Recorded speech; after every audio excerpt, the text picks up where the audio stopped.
우리 저 뒤에 시커멓게 옷을 입은 우리 정상회부터 축복하는 인사. 할렐루야 샬롬, 할렐루야 샬롬, 샬롬, 샬롬, 샬롬, 샬롬, 샬롬. 하나님 사랑합니다. 여러분 주 안에서 사랑합니다. 오늘 종료주일이어서 제가 찬송가를 모처럼 많이 들었습니다. 오늘 마가복음 11장 내용 잠깐 살펴보고 가도록 하죠. 주가 쓰시겠다라는 오늘 제목이기도 하죠. 따르는 자들이 소리 지르되 하고 말씀하고 있습니다. 사람은 하나님의 영광을 위해서 창조되었다라는 것 여러분들이 알고 계실 겁니다. 그러므로 뭐해요? 먹든지 마시든지 무엇을 하든지 하나님께 영광을 돌려야 합니다. 주가 쓰시고자 할 때 몸으로든 물질로든 받는 저와 여러분들이 되시기를 주님의 이름으로 축복합니다. 고린도서 9장 15절이죠. 그가 모든 사람을 대신하여 죽으심은 살아있는 자들로 하려고 다시는 그들 자신을 위하여 살지 않고 오직 그들을 대신하여 죽었다 다시 살아나신 이를 위하여 살게 하려 함이라 말씀합니다. 우리가 몸과 물질을 들여서 쓰임받는 자들이 되어야 해요.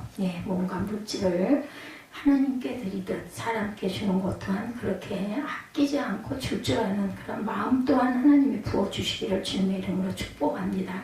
12제자에게 부모와 전토와 자식을 버리고 추수할 일꾼으로 쓰임받는 자들이 되라고 말씀하죠. 몸도 드리고 물질도 드려라 라고 말씀하죠. 마리아 요셉의 아내죠. 그리스도의 탄생을 위해서 쓰임을 받았죠. 몸으로 쓰임을 받았습니다. 그리고 향유를 부은 마리아가 있죠. 예수님의 장사를 위해서 쓰임받는 물질 향유값을 깨부셨죠. 나귀새끼 주인은 예루살렘 입성을 위해서 물질을 드렸습니다. 내 집은 만민이 기도하는 집이라 7절에 이렇게 말하고 있습니다. 만민이 기도하는 집이라라고 말씀하는 그 내용을 함께 봅니다. 1장 17절에 말씀하죠.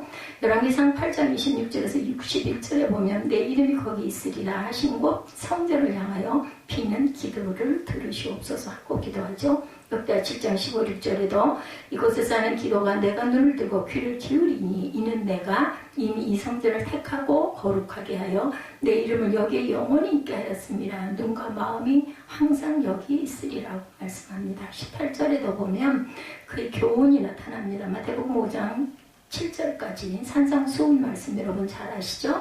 마가복음 1장 21절에 그의 교훈이 나타납니다. 누가복음 4장 43절에 하나님의 나라의 복음이 드러나죠. 마태복음 20장 16절에 하나님의 도라고 증거하고 있습니다.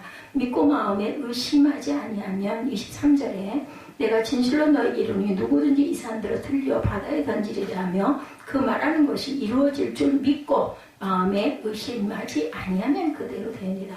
왜 그대로 안 될까요? 우리가 입술로는 고백을 하면서도 의심을 하고 뭐 되겠어? 이런 마음을 가지면 절대로 안 된다는 거죠. 예를 들면 주라 그리하면 너에게 줄 것이니 어떻게 해요? 후이되어 누르고 흔들어 넘치도록 하여 너에게 안겨주겠다고 오주기는 그냥도 아니야 안겨주신다. 저는 이 구절이 참 아주 은혜가 되고 감사합니다. 누가복음 6장 38절이죠. 그 말씀이 선포될 때 이 말씀을 그대로 믿고 행하고 기도하면 이루어진다라는 겁니다. 우리가 입술로 고백하는 게 첫째 중요합니다. 근데 그 고백하는 것을 우리 마음이 믿어야 합니다. 그래서 제가 눈으로만 읽지 말고 입술로 고백하십시오 하고 늘 자꾸 얘기를 하죠. 저는 그렇게 해서 은혜를 받았기 때문에 여러분들에게 말씀을 드립니다. 25절에 보면 서서 기도할 때 허물을 사하여 주시리라고 얘기하죠.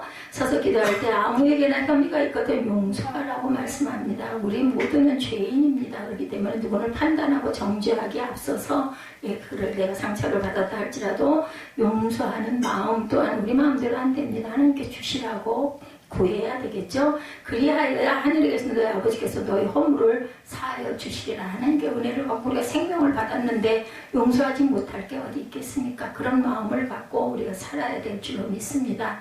우리가 항상 하나님이 우리에게 주시는 그 귀한 은혜를 생각할 때 우리 이웃을 더욱더 사랑하고 용서할 줄 알아야 되겠다. 마태복음 6장 14, 5절이죠. 내가 사람의 잘못을 용서하면 너희 하늘아버지께서도 너희 잘못을 용서하시려니와 용서하지 아니하면 너희 아버지께서도 너희 잘못을 용서하지 아니하시리라 이렇게 말씀합니다. 마태복음 6장 12절에도 우리가 우리에게 죄 지은 자를 사하여 준 것 같이 우리의 죄를 사하여 주시옵소서. 예수께서 우리에게 가르쳐 주신 기도에도 이렇게 나와 있습니다. 누가복음 11장 4절에도 우리가 우리에게 죄지은 모든 사람을 용서하오니 우리 죄도 사하여 주옵소서 이렇게 기도하죠. 요한의 세계에 대해서 30절에 증거합니다. 11장 30절에 보면은 나와 있죠. 요한의 세계가 하늘로부터냐 사람으로부터냐 내게 대답하라 말합니다. 마가복음 1장 4절에 보면 죄사함을 받게 하는 회개의 세 가지를 세례를 전포했다고 말합니다. 누가복음 3장 3절에 죄사함을 받게 하는 회개의 세례를 전포하니 사도행전 13장 24절에 요한이 먼저 회개의 세례를 이스라엘 모든 백성에게 전포하니라. 사도행전 19장 4절에 이르되 요한이 회개의 세례를 베풀며 백성에게 말했다라고 나타나죠. 마지막 절에 모든 사람이 요한을 참 선지자로 여겼다라고 나오죠. 선지자는 야훼 이의 말씀을 듣고 그 말씀을 백성에게 전하기 위해서 세우심을 받은 자들인 거 여러분들 아실 겁니다. 따라서 모든 사람이 요한을 참 선지자로 여겼다는 말은 요한이 전파한 의의 도, 곧 회개의 세례 이것을 믿고 전했다라는 거죠. 우리가 입술로 하나님께 주시는 영을 잘 전하는데 잘못될까 두려워서 말씀에 준해서 항상 말씀대로 우리가 선포를 하게 되죠. 오늘은 아까도 말씀드렸지만 종려주일 마지막 주일입니다. 이제 호산나 하고 외쳤던 것이 그만 하나님의 영광을 가리고 모든 그 유대인들이 예수를 팔아 넘기는 그러한 부분들 못 박으셔서 소리를 지르는 날짜가 하루하루 다가오죠. 오늘 말씀에 보면 사람들은 예루살렘 성에 들어오시는 예수님을 향해서 종려나무를 꺾어 흔들고 자신들의 옷을 벗어 길거리에 깔며 예수님을 환영했어요. 그렇게 한 이유는 사람들은 예수님이 자신들을 구원해 주실 메시아인 것을 입술로 고백한 거죠. 그렇게 사람들은 종려나무까지를 흔들며 예수님을 그토록 열렬히 응원했습니다. 근데 예수님의 메시아 되심을 나타냈던 존재가 있는데 바로 예수님께서 타셨던 나귀, 그것도 나귀일 뿐만 아니라 뭐예요? 하물며 새끼예요, 새끼. 사람들은 나귀를 타고 오시는 예수님을 보면서 500년 전 메시아에 대한 예언을 기억해냅니다. 스가랴 9장 9절의 말씀이죠. 시온에 따라 크게 기뻐할지어다 예루살렘에 따라 즐거이 부를지어다 보라 내 왕이 내게 임하나니 그는 공의로우시며 구원을 베풀며 겸손하여서 나귀를 타나니 나귀의 작은 것 곧 나귀 새끼다 이렇게 스가랴 9장 9절에 나타나 있어요. 겸손하셨기 때문에 나귀를 탔고 나귀의 새끼를 탔다라고 증거하죠. 나귀는 예수님의 메시아임을 드러내는 결정적인 역할을 합니다. 예수님의 예루살렘을 입성하시기 전에 두 제자에게 나귀를 가져오라 우리가 읽었죠. 본문에서 맞은편 마을로 가면 아직 아무 사람도 타보지 않는 나귀 새끼가 매어 있을 것이니 풀어서 끌고 오라 주인이 묻거든 내가 쓰겠다라고 말씀합니다. 그래서 제자들이 예수님이 일러주신 대로 가보니 예수님 말씀대로 나귀가 묶여 있습니다. 그리고 그것을 풀어서 가져오려고 하는데 묻죠. 왜 이 새끼를 풀려고 하느냐 무엇을 하려느냐 묻습니다. 누가복음 19장 33절에 보면 그 나귀의 임자들이다 라고 말합니다. 제자들은 당황하지 않고 예수님이 일러주신 대로 주께서 쓰시겠다라고 대답을 하죠. 그랬더니 나귀의 임자들은 나귀를 제자들에게 주고 제자들은 그 묶여있던 나귀를 풀어서 예수님께 가지고 오죠. 이 모습을 통해서 나귀의 진정한 주인이 누구인지를 보여주고 계세요. 누구세요? 나귀의 진정한 주인은 예수님이십니다. 예수님은 모든 것의 주인이시고 예수님이 쓰시겠다라고 하면 그것을 내어드려야 하는 것이 예수님을 주로 인정하는 저와 여러분들의 도리라는 거죠. 제자들이 나귀를 가지고 왔을 때 예수님은 그 나귀 새끼를 타고 예루살렘으로 들어가시죠. 사람들은 나귀 새끼를 타고 오시는 예수님을 보면서 웃지 않습니다. 이상하게 생각지 않습니다. 도리어 예루살렘 사람들은 나귀를 타신 예수님을 스가랴 선지자의 말씀에 성취됨을 깨닫고 흥분하죠. 예루살렘 사람들은 나귀를 타고 오시는 예수님을 향해서 호산나 하고 외치죠. 헬라어로 구원해 주옵소서, 호산나라는 뜻은 구원하시옵소서라는 뜻을 갖고 있습니다. 사람들은 예수님을 향해서 예수님께서 자신을 구원해 주실 것을 기대하면서 그렇게 환영하며 외치죠. 그리고 그들은 나귀를 타신 예수님을 앞에서 서고 뒤에서 따라갑니다. 하나님은 예수께서 사람들을 구원할 때 메시아임을 세상 사람들에게 나타나시기 위해서 그 많은 짐승 중에 하필 나귀라는 짐승을 사용하시죠. 우리는 나귀를 타신 예수 그리스도를 통해서 하나님께서 이 땅에 이루실 진정한 공의와 구원은 어떠한 모습으로 이루어질 것인지를 살피고, 그리고 우리도 예수님이 다셨던 나귀와 같은 예수님을 구세주로 드러내는 삶을 살고 있는지 살펴보도록 합니다. 첫째로 예수께서 나귀를 타신 것은 하나님의 구원이 평화의 방법을 통해서 이루어졌다함을 말씀합니다. 스가랴 선지자는 메시아가 공의로우며 구원을 베풀 것이라고 예언하면서 그분은 나귀를 타고 오신다라고 했어요. 나귀는 전쟁 때 타는 것이 아니죠. 평화할 때 타는 것이 사는 짐승입니다. 예수님은 나귀를 타심으로 하나님의 공의와 구원은 평화의 방법으로 이루어질 것을 말씀합니다. 예수님만 그것 좀 여기다 갖다 꼽아주면 좋겠는데 벗겨가지고 많이 더워요. 예수님만이 평화를 주장하셨던 거 벗겨가지고 오세요. 당시 대제국을 이루고 있던 로마 제국도 평화를 유지하고자 했어요.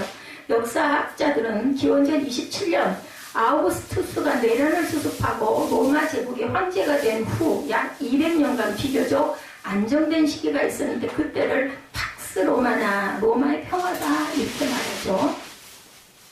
그런데 로마 사람들은 이때를 평화의 때라고 말하고 있지만 그것은 로마 사람들에게만 해당하는 것이었어요. 그 평화를 유지하기 위해 로마 제국은 식민지 사람들을 억압하고 학대합니다. 밑에 코드에다가 예루살렘 성과 성전이 불에 타고 무너졌던 70년도 바로 이 팍스 로마나 때의 일이죠. 티투스 장군은 군마를 타고 식민지 사람들을 짓밟으며 자신들만이 의와 평화를 만들어 나갔어요. 오늘날에도 백마를 타고 의와 구원을 이루겠다고 주장하는 사람들이 많이 있습니다. 그들은 이 땅의 구원을 말하지만 자신만의 구원을 위해 다른 이들을 억압하고 의를 이룬다고 하면서 불의를 행합니다. 그래서 사람들이 왕이 되어서 다스리는 이 땅에서는 불의와 억압이 있었고 그 가운데 전쟁이 끊이지를 않았어요. 그리고 세상 사람들은 이런 말을 탄 왕들과 영웅들을 따르며 살아갑니다.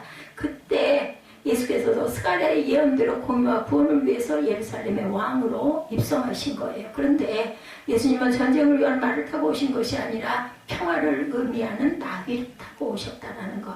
예수님은 이 땅에 공의와 구원을 이루기 위해서 평화의 방법을 제시하셨던 것이죠. 저는 이 부분에서 항상 그 유관순 열사 생각을 합니다. 평화의 방법이죠. 대한독립 만세를 아무런 것도 지니지 않고 택기를 흔들면서 외쳤죠. 그리고 이러한 예수님을 따라 평화의 모습으로 이 땅에 하나님의 공의와 구원, 그리고 요즘은 그럼으로 인해서 수십 년 지난 그 이후부터 이제는 뭔가 얘기하고 싶은 게 있으면 촛불로를 들고 그 행진을 하는 부분들이 생긴 건 평화의 방법이다 저는 그렇게 느낍니다. 안타까운 것은 나귀를 탄 예수님을 따르는 군중들의 마음속에는 힘있는 말을 탄 예수를 기대하는 마음이 있었어요. 우리도 그러지 않습니까? 그냥 확 나타나가지고 다 그냥 싹 없애버리고 그냥 다 세우고 얼마나 좋을 건데 이런 생각을 많이 합니다. 예수가 강력한 지도력과 능력을 가지고 힘을 가지고 그죠? 로마와 대항해서 아니면 막 기적이 일어나가지고 그들을 다 무찔러버리고 없애버리고 승리해서 참 우리들이 정말 잘 살 수 있는 나라가 됐으면 이런 욕심을 가지고 있었던 거죠. 자신들을 억누르고 로마 제국을 정복하고 이스라엘의 의와 평화를 만들었으면 좋겠다 이런 소원을 그들은 가지고 있었어요. 그런 마음을 가지고 예수님을 쫓으려고 예수님을 끝까지 따르지 못하고 예수를 십자가에 못 박으라고 소리질렀어요. 왜냐하면 그것이 실망으로 돌아갔기 때문에 자신들의 뜻과는 다른 말도 안 되는 정말 너무 연약한 볼품없는 힘도 없는 초라한 모습 뭐에다 써? 전 하나님의 아들 절대 아니야. 중요한 건 여러분들 이 부분에서 무슨 생각을 하십니까? 우리는 실로 하나님의 뜻이 어디 있는지 정확하게 모릅니다. 또 과정을 우리는 모릅니다. 가끔가다 하나님의 응답으로 우리 마음에 어떤 감동이 오기도 합니다. 그런데 상황은 점점 더 나빠지는 거예요. 뭐야 이거 말도 안 돼. 하나님 계시는 거 맞아? 나는 왜 이렇게 고난을 당해야 되는 거야? 똑같습니다. 절대로 우리는 그런 걸 가지고 판단을 해서는 안 된다는 거. 누군가가 바라보니 아유 저희 무슨 종이 졌다위야 이런 생각 들 때 있죠. 무슨 목사가 졌다위야 이럴 때 있습니다. 절대로 판단하면 안 됩니다. 자신을 돌아다 볼 줄 알아야 되겠죠. 나는 과연 어떤가 생각할 줄 알아야 됩니다. 이 땅에 많은 사람들이 평화를 말하지만 로마 같은 평화를 지향하고 있어요. 힘으로 다 해가지고 무찔러가지고 기적이 일어나가지고 없애버리고 우리 이 땅을 세우면 얼마나 좋을까 하는 순간에 왜 예수님이 하필이면 십자가에 못 박히셔. 그냥 하나님께서 한마디 다 우리와 지진으로 그냥 다 그냥 죄 많은 인간들을 다 묻어버리고 새 나라를 새 성을 만들면 될 텐데 이런 생각이 들죠. 자신들이 가진 강력한 지식과 권력, 능력을 가지고 다른 이들을 억압함으로 자신들이 추구하는 자신들이 주장하는 의와 평화를 만들었으면 속 시원하게 했는데 이게 도대체 뭐 말도 안 돼. 아니 그냥 아무 힘없이 십자가에서 보통 강도들하고 매달아놨더니 더 먼저 일찍 죽었어. 지금 무슨 하나님의 아들이야. 다 떠나죠. 제자들도 다 도망갑니다. 근데 세상에 많은 사람들이 호기롭게 백마를 타는 왕자를 따른다 할지라도 예수 그리스도를 따르는 자들은 죄인된 사람을 구원하시기 위해서 나귀를 타시고 평화의 모습으로 이 땅에 오신 그 답답하신 예수님을 끝까지 따르는 자들이 돼야 한다는 거예요. 우리의 판단과 우리가 가지고 있는 지식과 우리가 가지고 있는 그런 그 지혜를 가지고는 하나님의 깊은 속을 어찌 통달하시겠느냐라고 말씀하고 있죠. 신약성경에도 나귀를 타고 가시는 예수님을 따라 살았던 사람이 있는데 누구예요? 사도 바울이죠. 바울이 예수님을 만나기 전에는 백마를 탄 자들과 같이 행동했습니다. 유대인들. 예수 믿는 이들을 잡아서 학대하기 위해서 대제사장들로부터 종교적인 권력을 위임을 받아서 다메섹까지 갈 정도였어요. 그리고 그렇게 하는 것이 하나님의 공의를 이루고 사람들을 구원하는 일이다 라고 생각을 한 거죠. 그런데 예수님을 만난 이후에 바울은 180도로 바뀌게 됩니다. 그는 더 이상 백마를 타고 사람들을 압제하는 세상 권력자들의 모습을 따라 살지 않습니다. 반대로 예수님과 같이 나귀 탄 자의 모습을 가지고 하나님의 의와 구원을 이루기 위해서 평화의 길을 걸어가게 됩니다. 참 바울 서신 읽어보면은 14권이나 썼어요. 그러다 보면 신약을 보다 보면 기본 마테마가 누가 요한복음 뺀 나머지 부분은 거의 다가 바울이 썼죠. 그 본문들을 읽어보면은 얼마나 바울이 공고하게 천대를 받으며 힘들게 살았는지, 발은 도대체 어떻게 생겼을 것이며, 그 모습은 과연, 못생겼다고 하지만, 안 못생길 수가 없을 정도로 얼굴이 어디가 붙어 있는지를 알지도 못할 정도의 형상, 그 엄청난 고난과 고통 속에서 갖다 내다 버려도 또 살아서 툭툭 털고 일어나죠. 왜 그래요? 할 일이 남았기 때문이죠. 하나님이 우리 생명이 어디서 제가 보니까요, 사람이 그렇게 쉽게 죽지는 않는데요. 죽을 자만 죽는 거예요. 한 방에 죽는 경우도 있지만 12군데를 찢기고 총을 맞고 해도 살아나는 사람도 있어요. 그렇기 때문에 인간의 생명은 사람의 마음으로 되는 일은 절대 아니다. 저는 그렇게 생각을 합니다.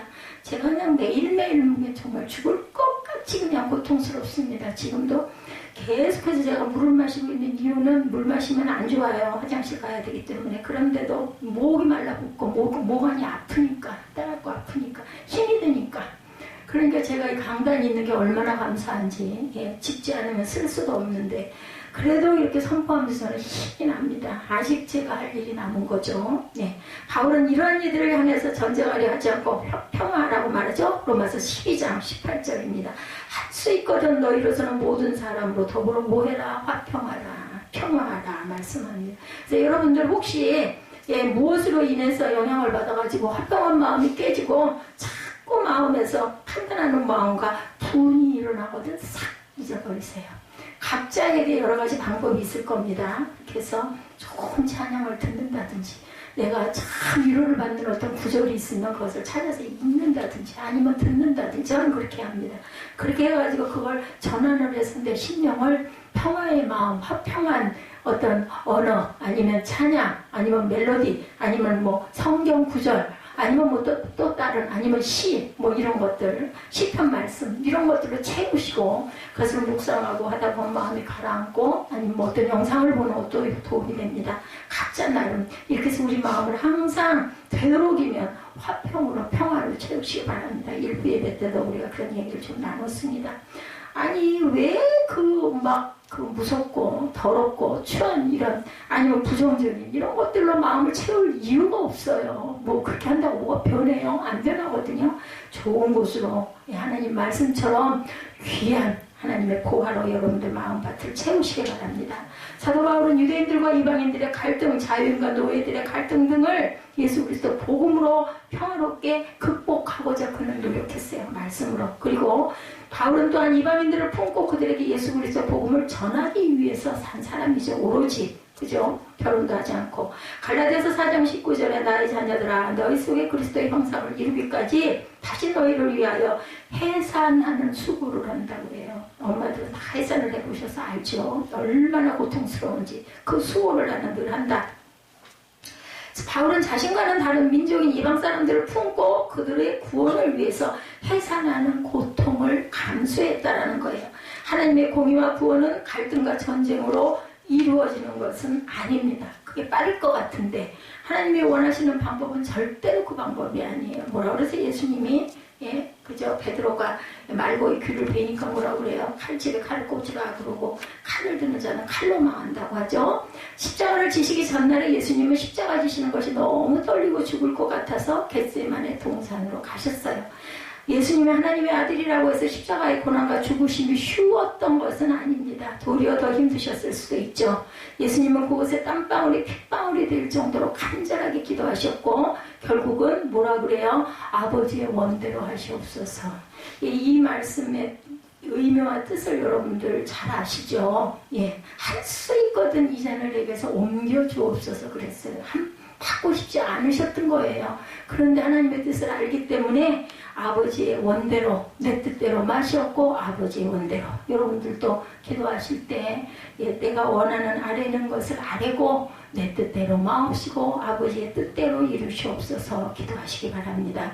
빌립보서 2장 6절에서 8절에 나귀와 같이 자신을 낮추신 예수님을 이렇게 말하죠. 그는 근본 하나님의 본체시나 하나님과 동등됨을 취할 것으로 여기지 아니하시고 오히려 자기를 비워 종의 형체를 가져 사람들과 같이 되었고 사람의 모양으로 나타나셨으며 자기를 낮추시고 어디까지 죽기까지 복종하셨으니 곧 십자가에 죽으심이라. 이렇게 복종하셨어요. 생명을 주신 그 생명을 물론 그 뜻을 위해서 오셨지만 세상에 오신 게 그 생명을 드렸죠. 하나님은 죽기까지 철저히 자신을 낮추신 예수님을 통해서 하나님의 의를 이루시고 죄인들의 구원을 이루셨습니다. 나귀를 타신 예수님을 따른다는 것은 자신에게 지어주시는 짐을 겸손히 진다라는 순종의 뜻입니다. 나귀는 주인이 맡겨주는 짐을 짊어지기 위해서 존재해요. 그렇죠? 예수님도 하나님께서 지어주시는 짐인 십자가를 지시고 골고다 언덕을 친히 오르시죠. 이러한 짐들은 예수님을 따르는 우리에게만 있는 것이 아니라 성경에 나타난 믿음의 모든 위인들에게 다 있었어요. 이 짐들이. 하나님은 노아의 가족을 구원하시기 위해서 방주를 짓는 짐을 주셨죠. 120년 동안 준비하는 기간까지 직접 방주를 짓는 기간은 한 7, 80년 됐다고 기록되어 있는 것을 제가 봤습니다. 하나님은 애굽 사람들로부터 이스라엘 백성을 구원하시고자 모세를 부르셔서 그에게 짐을 지어주셨습니다. 베드로도 그리스도의 복음을 증거하는 위한 짐을 주셨고 바울에게는 이방인들을 구원하시고자 그에게 짐을 지우게 해주셨어요. 그리고 그들은 예수님과 같이 겸손하게 순종함으로 하나님께 쓰임받아 하나님의 의와 구원을 이룹니다. 나귀 자신 예수님을 따른다는 것은 겸손히 다른 이들을 섬기라는 것이 나타나는 거죠. 예수님은 지극히 높으시고 섬기는 방법이 여러분들 여러 가지 있는 거 아시죠?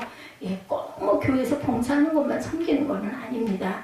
자신의 자리에서 그죠? 나보다 약한 자, 나보다 정말 힘 없는 자 이들을 섬기셔서 그것도 막 나를 드러내기 위함이 아니라 정말로 예수님의 마음을 닮아서 섬기시면 됩니다. 돌아가시기 전날 밤에 제자들을 모아놓고 일일이 발을 씻기시죠? 제자들에게 말씀합니다. 내가 주와 또 선생이 되어 너희 발을 씻겼으니 너희도 서로 발을 씻기는 것이 뭐라 그래요? 옳으니라 말씀하죠. 그러면서 예수님은 누가복음 11장 46절에 율법사들을 책망하시죠. 가르사대 화 있을 진저 또 너희 율법사여 지기 어려운 짐을 사람들에게 지우고 너희는 한 손가락도 이 짐에 대지 않는도다. 시키기만 하고 자기들은 짐 무거우니까 손도 안 돼 니들이 해라 이렇게 이래서는 안 되는 거죠. 자신은 섬김을 받고자 하면서 다른 이들을 섬기지 않는 것은 나귀를 타신 예수님을 따르는 제자의 삶이 아니죠. 나귀를 타신 예수 그리스도를 따르는 자들은 예수님과 같이 겸손하게 순종하고 다른 이들의 짐을 져주는 사람이고 섬기는 사람들이다. 자기 짐도 있는데 남의 짐까지 지면 얼마나 무겁겠습니까? 이것이 바로 섬김이라는 거죠. 호산나 우리를 구원하소서의 외침은 2000년 전 예수에게만 외쳤던 것이 아니죠. 지금도 이 땅의 사람들은 자신들을 구원해달라고 구원자를 찾고 있습니다. 그리고 많은 이들이 세상의 권력을 가지고 있는 백마탄 자들을 향해서 호산나를 외치죠. 그들이 자신들을 구원해 줄 것이라고 또 기대하고 또 따릅니다. 자신들의 삶이 구원이 세상의 권력과 부를 가지면 이루어질 것이라고 착각하고 자신들도 백마에 오르려고 기어오릅니다. 순간순간 항상 그게 맞으니까 권력자 옆에 가야지, 돈 많은 사람 옆에 가야지, 힘 있는 사람 옆에 가야지, 가난하고 찌들고 아무것도 없는 니들 옆에 내가 있어가지고 난 빛이 안 나, 이런 생각을 하죠. 그리고 가진 감언 이슬 아부를 뭐 말도 못하게 합니다. 이거 세상 방법으로는 옳은 것 같지만 살아계신 하나님을 믿는 자들이라면 영이신 하나님이 우리를 보고 우리 속마음까지도, 겉으로는 아닌 척하지만 그 속내까지도 다 꿰뚫어 아시죠. 문제는 세상의 권력을 구할 때 자신은 구원할지 모르지만 다른 이들을 억압하고 불의로 대하며 절망의 상태로 만든다는 것, 내가 서기 위해 누구를 밟아야 된다는 것, 옳지 않죠. 나의 구원이 다른 이들에게 얽매임이 되고 나의 의의가 다른 이들에게 불의가 된다는 것은 진정한 구원이 아닙니다. 진정한 공의와 구원은 백마를 탄 이 땅의 왕들을 따름에 있는 것이 아니고 이 땅에 하나님의 공의와 구원이 이루어지는 그 소원을 따라가는 저와 여러분이 되셔야 한다는 것. 하나님은 바로 이 땅에 하나님의 공의와 구원이 이루어지기를 원하신 거예요. 하나님은 세상을 구원하실 예수에게 강력한 말을 주시면서 그것을 타고 예루살렘을 입성하도록 허락하시지 않으셨어요. 돌이 어리석고 연약해 보이고 평화를 이루어가며 겸손을 나타낸 정말 보잘것없는 나귀를, 예수님을 태워 예루살렘으로 보냅니다. 세상을 무력으로 정복하고 다른 사람을 억압하는 이 땅의 백마를 타고 의를 이루고 구원을 이루고자 하는 세력가들이 엄청 많아요. 그리고 그렇게 못하는 이들은 바보라고 얘기하죠. 아이고 어찌 그 딸 그렇게 뭐 쉬운 얘기로 그렇게 옹졸하냐, 그렇게 쫑팽이냐, 그렇게 겁이 많냐, 이런 얘기를 많이 합니다. 또 그런 소리를 듣지 않기 위해서 막 일부러 더 과도하게 힘 있는 척 약한 자들을 막 밟아요. 막 말로 밟아요. 말로 밟고, 권력으로 밟고, 돈으로 밟고, 가진 것으로 밟고, 지식으로 밟아댑니다. 그거 하나님은 아시겠죠. 때로 우리 자신이 이러한 말을 타고 가정과 교회, 이 사회의 공의와 구원을 이루겠다고 할 때도 있어요. 그렇지만 이 땅의 공의와 구원은 나귀를 타신 예수님을 따름으로 이루어진다라는 것. 나귀를 타신 예수님을 따라 살아갈 때 평화의 모습으로 하나님의 의와 구원이 이 땅에 이루어집니다. 근데 정말 우리는 인내하고 오래 참을 줄 알아야 되겠다. 제가 참 그런 부분이 부족해요. 마음이 바쁘고 급하고 이렇기 때문에 늘 그걸 생각을 합니다. 특히 수영할 때 그 생각을 많이 해요. 천천히 저는 되도록이면 최선을 다해서 수영을 천천히 요즘은 아주 할 수 있어요. 한 레인에 한 사람밖에 안 가니까 내 마음대로 좀 시간을 보면서 1분 가고 1분 오리라 이 각오로 열심히 합니다. 겸손히 하나님께서 맡겨주신 짐들을 순종하며 감당할 때 하나님의 의와 구원의 역사가 지속된다라는 것. 진정한 이 세상의 구원은 나귀를 탄 예수 그리스도와 그를 따르는 이들을 통해서 이루어지는 줄 믿습니다. 또한 우리가 예수 그리스도의 구원자 되심을 드러낼 수 있기를 주님의 이름으로 축복합니다.